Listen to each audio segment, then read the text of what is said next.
Судебные приставы в Якутске в преддверии сезона отпусков и майских праздников проводят в столичном аэропорту акцию «Узнай о своих долгах». Сюжет Дмитрия Тымырова.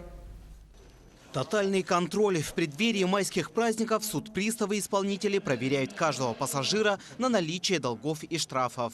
По итогам первого квартала 2019 года судебным приставам и исполнителям вынесено 11 905 постановлений о временном ограничении на выезд с Российской Федерации, в том числе 1842 постановлений в отношении должников по алиментам.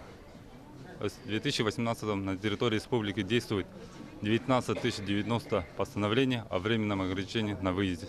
Оказалось, что многие горожане даже и не знают, что есть сайт, где можно проверить свою задолженность. Вы знаете то, что есть сайт судприставов, где можно проверить свои задолженности и так далее? И как часто вы туда заходите? Нет, я не знаю, какого это все. Не слышали, да? Не слышала. Ну вы знаете то, что есть такой сайт, где можно проверить свои задолженности? Нет, давайте без комбинаций. В рамках данной акции горожане узнали не только про свою задолженность, но и узнали, как и где это можно посмотреть. В рамках акции мы проверяем граждан на задолженность, уведомляем их. Да. Если есть возможность, то граждане погашают на месте свою задолженность. За 2019 год мы 5-й раз уже выходим на объект аэропорта Якутск и проводим эту акцию.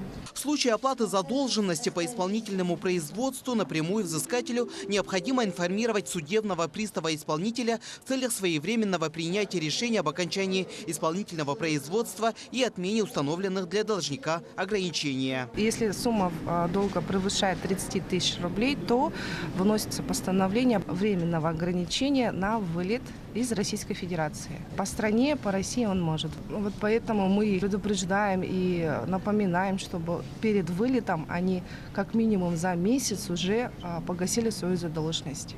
Сама процедура снятия данного запрета длится максимально месяц.